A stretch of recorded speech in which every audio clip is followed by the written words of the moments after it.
বন্ধুরা, ইদানিং আমি একজন ডাক্তার হিসেবে যে সকল রুগী দেখি তার ভিতরে একটি অবাক করা বিষয় দেখেছি বা একটি বিষয় লক্ষ্য করেছি। সেটি হচ্ছে যে খুবই ইয়াং জেনারেশন, যারা দেখা যাচ্ছে যে 25 থেকে 35 বছর বয়স, এই বয়সের ভিতরে যারা রয়েছেন তারা আমাদের কাছে সব থেকে বেশি আসেন যৌন সমস্যাটা নিয়ে।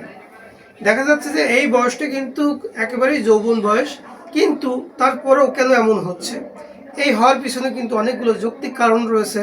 তো সে সকল বিষয়গুলো নিয়েই আজকে আমি আপনাদের সামনে আলোচনা করব। কেন একজন পুরুষের পুরুষত্ব হারিয়ে যাচ্ছে, কেন একজন পুরুষের স্বাভাবিক যে যৌবন ছিল তা নষ্ট হয়ে যাচ্ছে। বন্ধুরা, আমরা বর্তমান যে আধুনিক জীবনযাপন রয়েছে, এই আধুনিক জীবনযাপনের কারণে আমরা অভ্যস্ত হয়ে পড়েছি বিভিন্ন প্রকারের অনিয়মের প্রতি।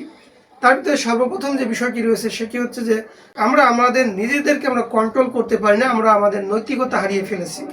এই নৈতিকতা হারিয়ে ফেলার কারণে আমরা বিভিন্ন প্রকারের অপরাধের ভিতরে জড়িত হয়ে পড়ছি। তার ভিতরে সর্বপ্রথম যে কথাটি বলবো সেটি হচ্ছে যে একজন পুরুষ তার নৈতিকতা হারানোর সর্বপ্রথম ধাপটি হচ্ছে সে হস্তমৈথুন করা শুরু করে, এবং এই হস্তমৈথুন করার কারণে তার সাবকনসিয়াস মাইন্ডের ভিতরে একটা অপরাধ বোধ জন্ম নেয়, এবং এ থেকে সে মূলত আস্তে আস্তে ধীরে ধীরে সে ভেঙে পড়ে ভেতর থেকে, এবং সে শারীরিকভাবে ভেঙে পড়ে, মানসিকভাবে ভেঙে পড়ে, এবং একটা পর্যায়ে দেখা যায় সে মানসিকভাবে দুর্বল হয়ে পড়েছে, শারীরিকভাবে দুর্বল হয়ে পড়েছে, এবং যৌনশক্তিতেও সে দুর্বল হয়ে পড়েছে।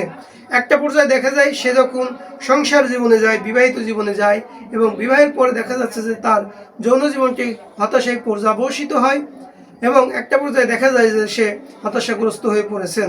মূলত এই ধরনের সমস্যার পেছনে অন্যতম কারণ হচ্ছে যে পুরুষের অপরিপক্ক জীবন থেকেই হস্তমৈথুন করা। অর্থাৎ একজন পুরুষ যখন একেবারেই শৈশবের শুরুতে ছিল, যৌবনের শুরুতে ছিল, তখন দেখা যাচ্ছে যে সে বিভিন্নভাবে হস্তমৈথুন করে বা অন্য কোনো মাধ্যমে শরীর থেকে প্রচণ্ড পরিমাণ বীর্য ক্ষয় করে ফেলেছেন, এবং এই বীর্য ক্ষয় করার কারণেই সে আজকে এই ধরনের পরিস্থিতির মুখোমুখি হয়েছেন।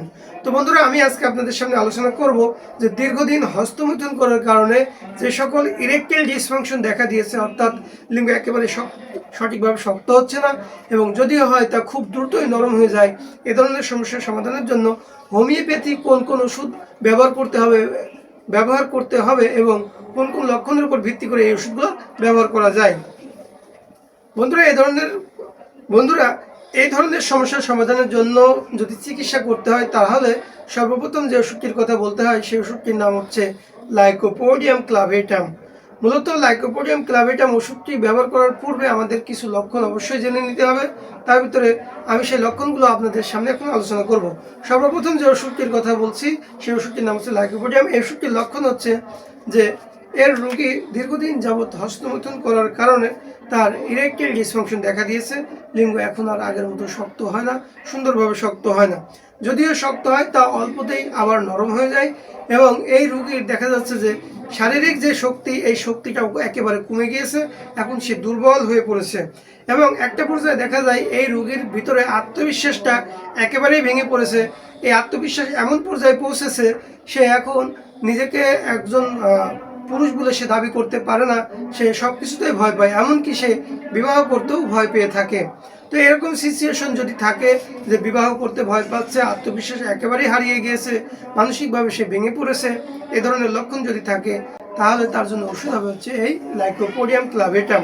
লাইকোপোডিয়াম ওষুধটি প্রয়োগ করার পূর্বে অবশ্যই এর ক্ষেত্র তৈরি করে নিতে হবে, এবং এর জন্য প্রয়োজন হবে হচ্ছে অন্য একটি ওষুধ। সেই ওষুধটির নাম হচ্ছে নাক্স ভূমিকা। নাক্স ভূমিকা ওষুধটি মূলত এই লাইকোপোডিয়াম ওষুধটি প্রয়োগ করার আগে প্রয়োগ করতে হয়। এটি মূলত এই ওষুধের যেটা চেন সিস্টেম রয়েছে, এই চেন সিস্টেমটা তৈরি করার জন্যই মূলত এই ওষুধটি প্রয়োগ করতে হয়। আপনারা অনেকেই দেখেছেন যে হোমিওপ্যাথি ডাক্তারের কাছে গেলে সর্বপ্রথম একটি ওষুধ খাইয়ে দেয় এবং আরেকটি ওষুধ পরবর্তীতে দিয়ে দেয়। মূলত এটি সেরকম, এরকম একটা প্রয়োগ করার আগে, এই ওষুধটি প্রয়োগ করার আগে একটি ক্ষেত্র তৈরি করে নিতে হয়, এবং এর কমপ্লিমেন্টারি ওষুধের পূর্ব ওষুধ যেটা আছে সেই ওষুধটি প্রয়োগ করতে হয়।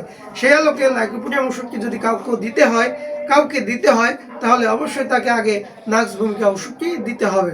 তো বন্ধুরা, এরপর আমি আরও একটি ওষুধের কথা বলে দিব। সেই ওষুধটির নাম হচ্ছে এসিডিয়াম ফসফরিকাম। এসিডিয়াম ফসফরিকাম ওষুধটি মূলত ওই সকল ব্যক্তিদের জন্য বেশি ব্যবহৃত হয়ে থাকে যারা দীর্ঘদিন হস্তমৈথুন করার কারণে শারীরিকভাবে একেবারে দুর্বল হয়ে পড়েছেন এবং মানসিকভাবেও একদম দুর্বল হয়ে পড়েছেন এবং স্মৃতিশক্তি তার একেবারে দুর্বল হয়ে পড়েছে। এখন তার কোনো কিছু মনে থাকতে চায় না এবং সে একদম হতাশ হয়ে পড়েছেন এবং শারীরিক শক্তি তার যেন একেবারে তলানিতে যে পৌঁছেছে। সে শারীরিকভাবে দুর্বল হয়ে পড়েছেন, মানসিকভাবে দুর্বল হয়ে পড়েছেন, সাহসহীন হয়ে পড়েছেন এবং তার শারীরিক যে অবকাঠামো সেটাও একেবারে শীর্ণ হয়ে গিয়েছে, অর্থাৎ সে চিকন হয়ে গেছে, তার স্বাস্থ্যটা কমে গিয়েছে। এরকম যদি হয় এবং তার ঘুম যদি না হয়, পেটে যদি সমস্যা থাকে, তাহলে তার জন্য ওষুধ হবে হচ্ছে এই এসিডিয়াম ফসফরিকাম। এসিডিয়াম ফসফরিকাম ওষুধটি খাওয়ার একটা বিশেষ নিয়ম রয়েছে, সেটি হচ্ছে 0/2 পাওয়ার ওষুধ। সকাল এবং রাতে 2 বেলা খেতে হবে, কমসে কম 20 দিন খেতে হবে। তারপরে যদি লক্ষণ চেঞ্জ হয়ে যায় সেক্ষেত্রে তার জন্য অন্য অন্য ওষুধ আসতে পারে।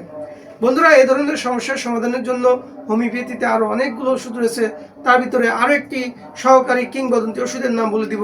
সেই ওষুধটির নাম হচ্ছে ডামিয়ানা মাদার টিংসার। এ ধরনের সমস্যা সমাধানের জন্য যে কোনো একটি কনস্টিটিউশনাল ওষুধ সিলেকশন করতে হবে এবং এর পাশাপাশি ডামিয়ানা মাদার টিংসার কমসে কম 3 মাস খেতে হবে। এই ওষুধটি খাওয়ার নিয়ম হচ্ছে 20 ফোঁটা ওষুধ আধা কাপ পানিতে দিয়ে প্রতিদিন সকাল এবং রাতে খালি পেটে খেতে হবে। এইভাবে কমসে কম 3 মাস খেতে হবে। 3 মাস খেলে ইনশাল্লাহ তার যে ঘাটতি ছিল এই ঘাটতিগুলো ইনশাল্লাহ পূরণ হয়ে যাবে।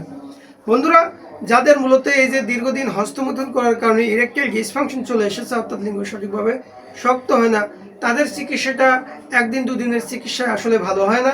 এ ধরনের চিকিৎসা করার জন্য একটি নিয়মতান্ত্রিক চিকিৎসার প্রয়োজন হয় এবং সেটা কমসে কম 3 থেকে 6 মাসের প্রয়োজন হয়ে থাকে।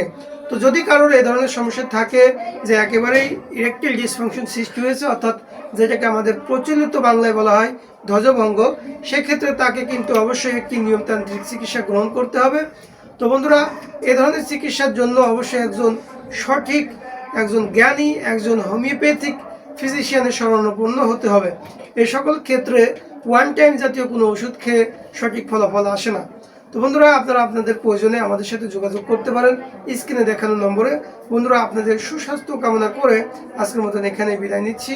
আগামীতে দেখা হবে নতুন কোনো ভিডিও নিয়ে। সে পর্যন্ত সকলে ভালো থাকবেন। আসসালামু আলাইকুম ওয়া রাহমাতুল্লাহ।